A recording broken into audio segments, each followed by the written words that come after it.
Hello बच्चों, कैसे हो आप लोग। आई होप बढ़िया होगे। आज की वीडियो में हम पढ़ने वाले हैं द्विघात समीकरण, जो कि मेरा 10th क्लास का एक इम्पोर्टेंट टॉपिक है।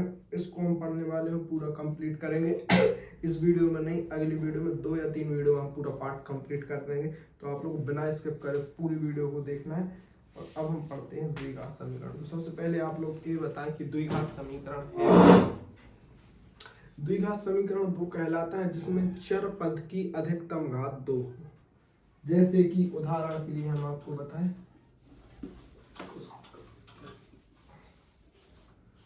उदाहरण के लिए 2x² प्लस 3x प्लस 5, ये हो गया एक द्विघात समीकरण जिसमें चर पद की अधिकतम घात 2 है। यदि हम एक और लिख लें 3x³ plus 2x² plus 2x plus 10, ये हो गया त्रिघात।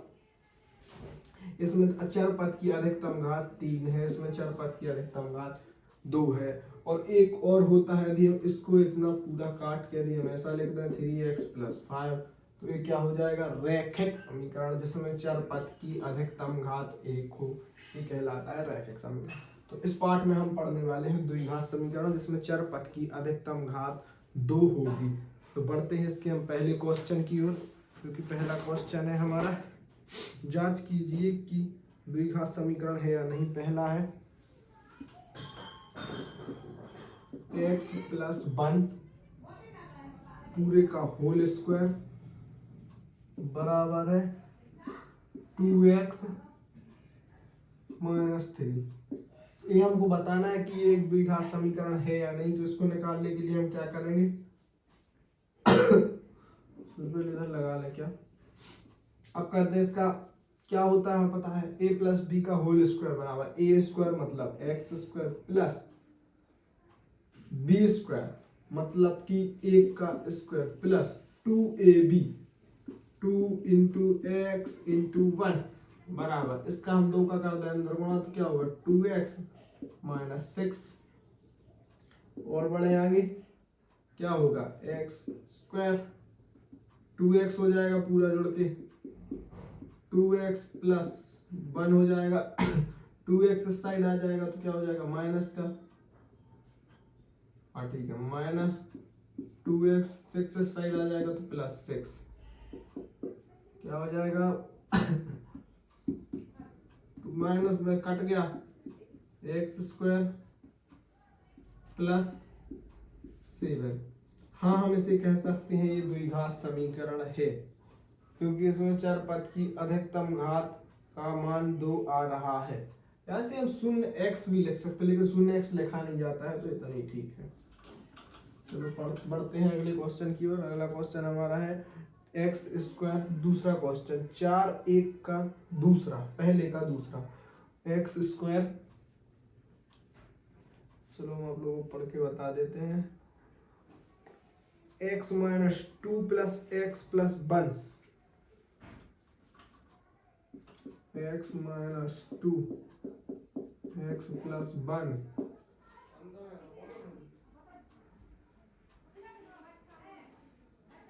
बराबर तीसरा है। चलो तीसरा कर लेते हैं।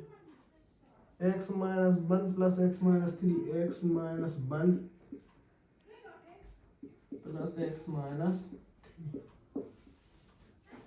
इसको हमें सॉल्व करना है। इसको सॉल्व करने के लिए हम क्या करेंगे, इसमें बीच में प्लस है नहीं है, यहाँ भी ये प्लस नहीं है, सॉरी गलती से लग गया।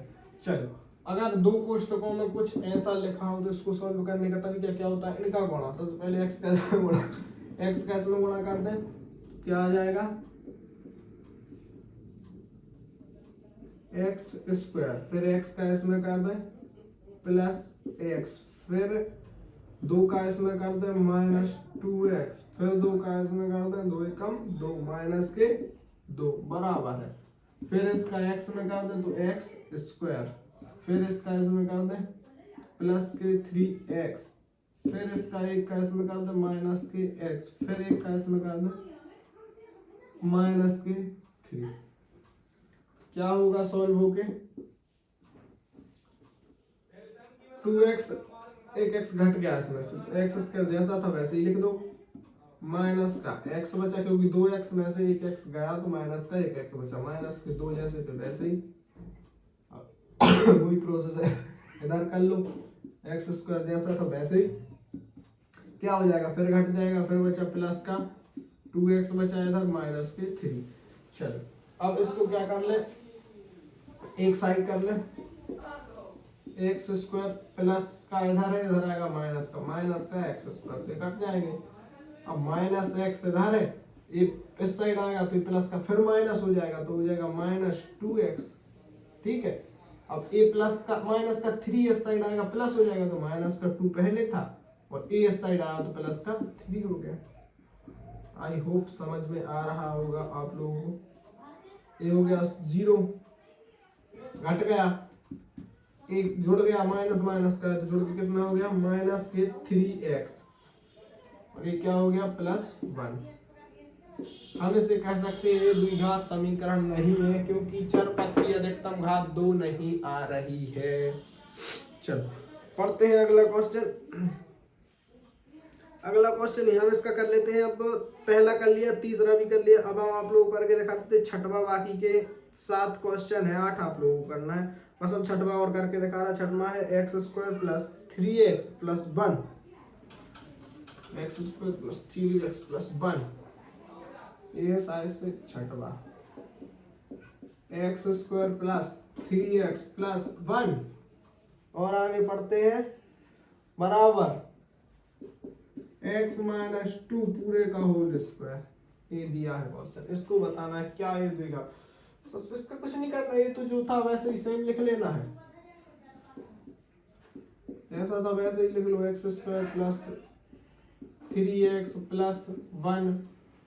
इसका कर देते हैं, क्या होगा, a - b का होल स्क्वायर क्या होता है, a - b का एक सर्वसमी का है, बराबर होता है a² + b² - 2ab, ये होता है।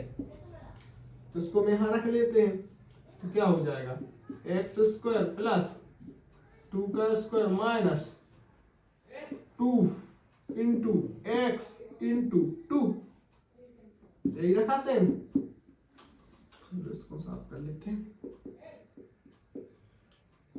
x² + 3x + 1 बराबर x², 2 का वर्ग क्या होगा 4, इसको गुणा कर लो, 2 दूनी 4, और x 4x माइनस के 4x + 4।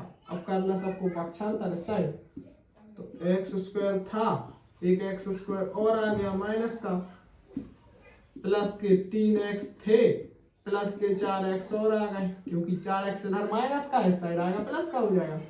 चलो ठीक है, एक का एक इस साइड प्लस का था तो जैसा था वैसे ही, ये 4 प्लस का था, इस साइड आएगा तो माइनस का हो जाएगा, तो माइनस के 4। और बढ़ते हैं आगे, ये हो गया 0, ये क्या हो गया प्लस के 7x, ये क्या हो गया -3। इससे भी हम कह सकते हैं ये एक द्विघात समीकरण नहीं है। चलो तो इसके 3 हमने करा दिए हैं, बाकी के आप लोग देख लेना बुक में। 4-1 के पहले के जो कि 8 क्वेश्चन है, 3 अपन कर चुके हैं, 5 है, बहुत ही इजी है। चलो पढ़ते हैं अगला प्रश्न जो कि है हमारा अगला प्रश्न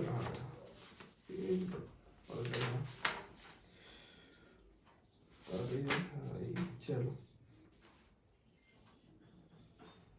सब बन जाएगी शायद से आप लोग को। निम्नलिखित स्थितियों में समीकरण के रूप में निरूपित कीजिए। एक आयताकार भूखंड का क्षेत्रफल 528 मीटर वर्ग है, तो भूखंड की लंबाई और चौड़ाई ज्ञात कीजिए। लंबाई चौड़ाई से 2 गुनी है।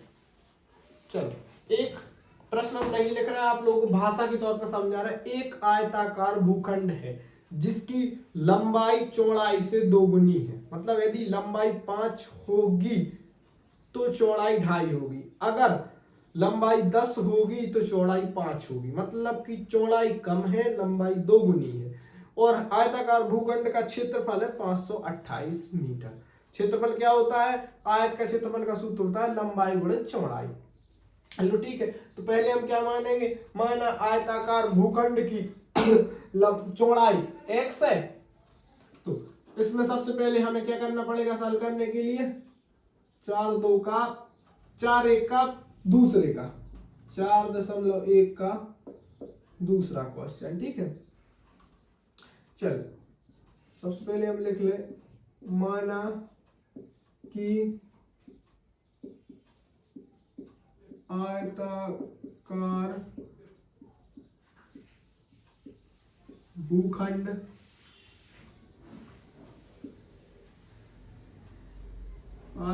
भूखंड की चौड़ाई x मीटर है। इसको हमने मान लिया, माना कि आयताकार भूखंड की चौड़ाई x मीटर है। तब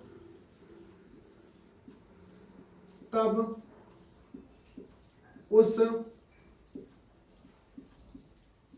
भूखंड की लंबाई क्या होगी 2x, क्योंकि ये उसकी दोगुनी है, 2x मीटर होगी। तब जो प्रश्न बोल रहा वो क्या बनेगा, आयताकार भूखंड का क्षेत्रफल 528 मीटर है। तो आयताकार भूखंड की लंबाई आयताकार भूखंड की चौड़ाई दोनों का गुणा कर दें और 528 मीटर लिख दें। चलो ठीक है, तो x क्या बोल रहा प्रश्न, चौड़ाई से एक अधिक है, दोगुनी नहीं, चौड़ाई से एक अधिक है। मतलब कि क्या होगा, अगर हमने इसकी चौड़ाई x मान ली तो भूखंड की लंबाई 2x धन 1 अधिक है, क्योंकि 2x धन 1 होगा, ठीक है। 2x धन, क्योंकि ये एक अधिक बोला है, दोगुनी से एक अधिक, मतलब क्या होगा, जैसे 5 का 2 गुना होगा 10, 10 से एक अधिक होगा 11, ऐसे ही यहाँ 2 गुने से एक अधिक, जैसे 2.5 का 2 गुना होगा 5, वहां से उसका एक अधिक होगा क्या 6, ऐसे ही इधर कंडीशन है। तो x इंटू क्या गुणा होगा 2x प्लस 1 बराबर 528 मीटर स्क्वायर, ठीक है। ये क्या है, क्षेत्रफल है, ये है चौड़ाई, ये है लंबाई, ठीक है। कर लेते हैं गुणा, अंदर गुणा कर देंगे 2x स्क्वायर हो जाएगा प्लस x हो जाएगा, और क्या होगा 528 था तो 528 मीटर वर्ग हो जाएगा, 528 इस साइड आ जाएगा, क्या हो जाएगा 2x square plus x minus 528 meter बराबर हो जाएगा 0। ये हो गया एक द्विघात समीकरण। इसको हल करना हमने आप लोगों को पहले सिखा ही दिया है। 528 बस इसके कुछ गुणनखंड तोड़ने हैं हमारे लिए और फिर हमारा उत्तर निकल के आ जाएगा। इतनी करना है, आप लोग बोले तो हम करा भी दें, यदि ना बने तो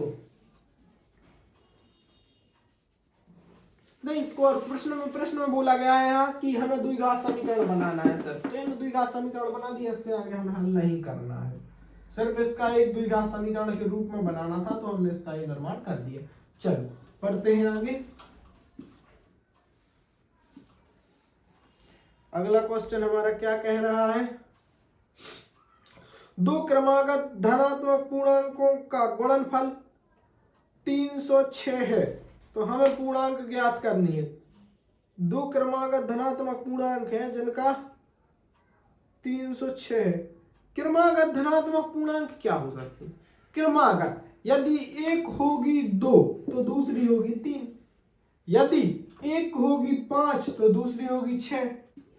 मतलब कि क्रमागत का मतलब क्या हो रहा है कि एक बढ़ रही है नेक्स्ट संख्या, अगर दूसरी होगी 500 तो नेक्स्ट क्या होगी क्रमागत 501, ठीक है। आई होप आप लोगों को अब समझ में आ गया होगा कि प्रश्न कह क्या रहा है। प्रश्न कह रहा है दो धनात्मक पूर्णांकों का गुणनफल, तो सबसे पहले हम क्या लिखेंगे, माना पहली धनात्मक पूर्णांक, माना पहली धनात्मक पूर्णांक संख्या x है, ठीक है, पहली धनात्मक पूर्णांक संख्या x है और वही हम अब मान लें दूसरी धनात्मक पूर्णांक संख्या, दूसरी धनात्मक पूर्णांक संख्या x प्लस 1। अब आप लोग ये सोच रहे होंगे x प्लस 1 क्यों है। अभी आप लोगों को बताया कि एक बढ़ जाएगी नेक्स्ट, क्योंकि क्रमांक संख्या में क्या होता है, उसकी जस्ट अगली संख्या जो पहली संख्या है उससे जस्ट एक बाद की संख्या। तो मतलब ये तो आप लोगों को समझ में आ गया होगा कि क्या है। चलो अब ये बोल रहा है कि दो क्रमागत संख्याओं का गुणनफल कितना है। दो क्रमागत संख्याओं का गुणनफल प्रश्न में बोला जा रहा है कि 306 है। मतलब कि हम यहाँ क्या कर दें, x इंटू एक्स प्लस 1 बराबर 306। ठीक है, अब इसको हमें द्विघात रूप में बनाना है, क्या होगा, सीधा गुणा कर दें, 2x स्क्वायर प्लस x बराबर 306। 306 इस साइड आ जाएगा तो 2x square plus x minus 306 बराबर आ गया 0। बन गया द्विघात समीकरण जो हमें चाहिए था। चलो अगला क्वेश्चन पढ़ते हैं भाई। क्या है अगला क्वेश्चन है, रोहन की माँ उससे 26 साल बड़ी है। एक लड़का है रोहन जिसकी माँ उससे 26 साल बड़ी है। प्रश्न कह रहा है कि उससे 26 साल, रोहन की माँ उससे 26 साल बड़ी है। उसकी आयु वर्षों में गुणनफल अब से 3 वर्ष पश्चात, 3 वर्ष पश्चात मतलब 3 वर्ष आगे उसकी माँ की जो आयु है वो 3 वर्ष पश्चात, मतलब यदि अभी x है तो 3 वर्ष पश्चात क्या होगा, x प्लस 3। ये बात आप लोगों को समझ में आ रही। यदि अभी x है तो ये हो जाएगा x प्लस 3। चलो ठीक है, और प्रश्न पढ़ते हैं आगे क्या बोल रहा, वर्षों में 360 हो जाएगी, 3 वर्ष पश्चात वर्षों में 360 हो जाएगी। हमें रोहन की वर्तमान आयु ज्ञात करना है। तीसरा क्वेश्चन, माना रोहन की वर्तमान आयु x है। क्या मानेगी, माना रोहन की वर्तमान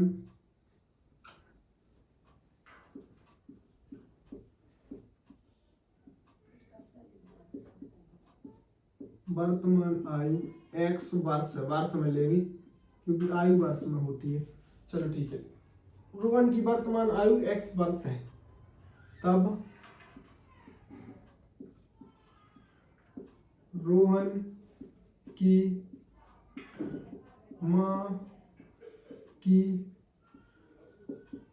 आयु क्या होगी, माँ कितनी है, माँ उससे 26 वर्ष बड़ी है तो क्या होगा, रोहन की आयु में 26 वर्ष जोड़ देंगे तो x प्लस 26। ये आप लोगों को समझ में आ गया होगा कि 26 क्यों जोड़ा है, क्योंकि उसकी माँ उससे 26 वर्ष बड़ी है तो हमने रोहन की आयु में 26 वर्ष ऐड कर दिया। चलो ठीक है, अब बढ़ते हैं आगे। अब क्या करना है हमें, 3 वर्ष पश्चात इनकी आयु का गुणनफल कितना होगा, 360। तो 3 वर्ष पश्चात मतलब दोनों की आयु में हम 3 वर्ष एक्स्ट्रा जोड़ दें और फिर इनका गुणनफल हम कर दें 360। चलो ठीक है, तो x प्लस 3 ये जुड़ गया रोहन की आयु में, अब उनकी माँ की आयु में इंटू इधर है गुणा x प्लस 26 प्लस बराबर क्या होगा 360।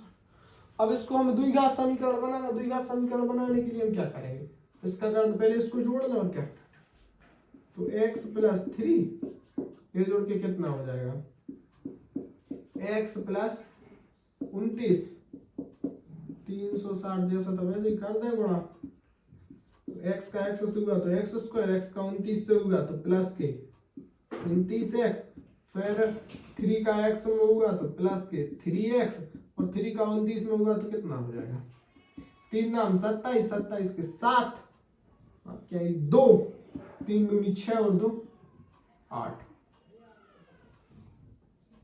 ठीक है, अब ये क्या होगा, ये बराबर में था तो बराबर में अभी 360 ही लेके चले, हम इसको फिर इस साइड कर लेंगे, चिन्ह पलट देंगे। चलो एक्स स्क्वायर जैसा था वैसे इसको हम जोड़ दें, क्या हो जाएगा, ये जोड़ के दोनों जुड़ जाएंगे, कितने हो जाएंगे 32, 32x इधर था प्लस 87 और माइनस का हो जाएगा 360, बराबर में हो जाएगा 0। प्लस का था इधर आया माइनस का हो गया। चलो इसको थोड़ा नीचे लिख लिया, ज्यादा ऊपर भाग रहा है, क्या हो जाएगा ये घट के एक्स स्क्वायर प्लस 32x, ये क्या हो गया घट के 360 में से 87 गया तो देखो नीचे लिख के घटा लो, शून्य में से 7 गया, शून्य का मान है 10, 10 में से 7 गए, सॉरी माइनस का आ गए, 10 में से 7 गए तो बचे 3। ठीक है, शून्य के माने 10, 10 में से 7 गए बचा 3, 3 ये लिखे। अब 6 में से 8 नहीं घट रहा है, इधर हो गया 9, 16 में से 9 गए तो बचे, फिर टोटल घट के आ जाए, इसको ऐसा घटा लो ठीक तरीके से, क्योंकि कंफ्यूजन नहीं होना चाहिए बिल्कुल भी। 8 7, ठीक है, अब घटा लो, 10 में से 7 गया 3 बचा, इधर लिया था तो दिया तो गया 9, 16 में से 9 गया तो बचा 7, फिर एक 200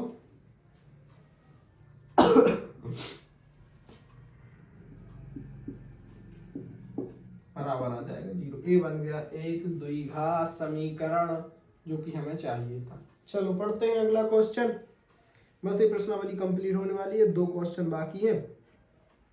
तो अगला क्वेश्चन क्या है, कह रहा है कि एक रेलगाड़ी 480 किलोमीटर की दूरी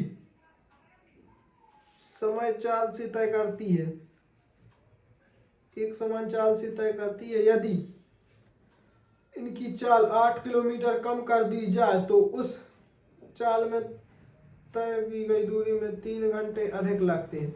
एक रेलगाड़ी एक समान चाल से 3 घंटा की दूरी 480 किलोमीटर की दूरी तय कर रही है। 8 किलोमीटर अगर यदि चाल उसकी 8 किलोमीटर कम कर दी जाए तो 3 घंटे का समय अधिक लगेगा, यदि चाल कम कर दी जाए। हाँ तो ये तो ठीक है, ये वो जो बोल रहे हैं। चलो ठीक है, मान लीजिए रेलगाड़ी की चाल x किलोमीटर प्रति घंटा है, मेरी मानेंगे और क्या,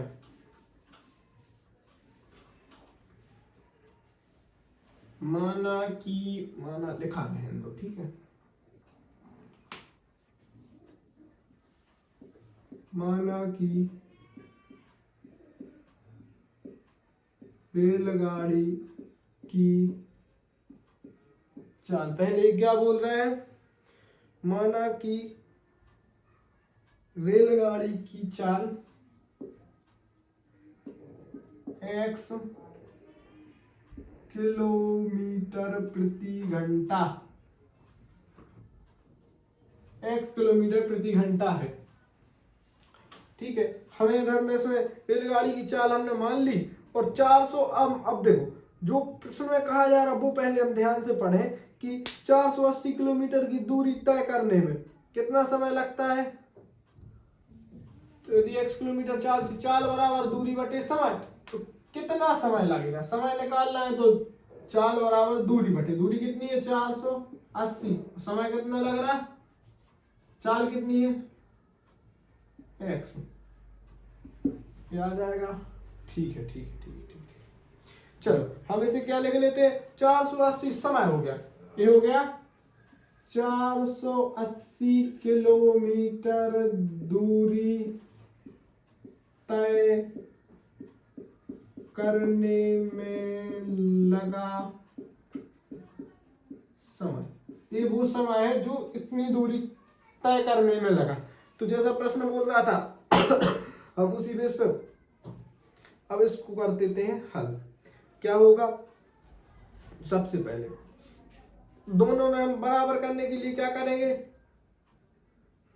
60 लघुत्तम लेंगे। तो ये भी बिल्कुल सरल है, जैसा था वैसे ही, जैसा अभी आप लोगों को बताया था वैसे ही है, उसमें कुछ नहीं है। पहले लिख लेते हैं 480 बटे x, 8 किलोमीटर जो है वो बोल रहे थे उसको माइनस करते 8 किलोमीटर घटाने के बाद, तो ये क्या बन जाएगा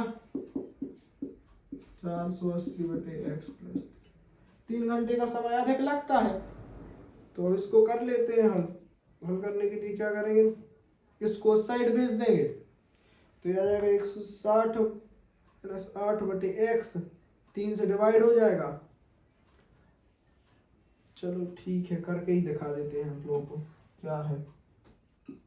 ये उस साइड भेजा तो क्या होगा, 160 बचा, 160।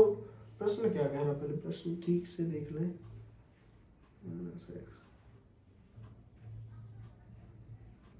ये आ जाएगा, हम इसका आप लोगों को उत्तर बता देते हैं, एक करके आप लोगों को बताना, क्योंकि हमने इतने क्वेश्चन करा दी है। अब एक करके आप लोग बताएंगे। इसका उत्तर आने वाला है x square plus 8x plus, प्रश्न में क्या था, लगभग उत्तर माला में क्या है,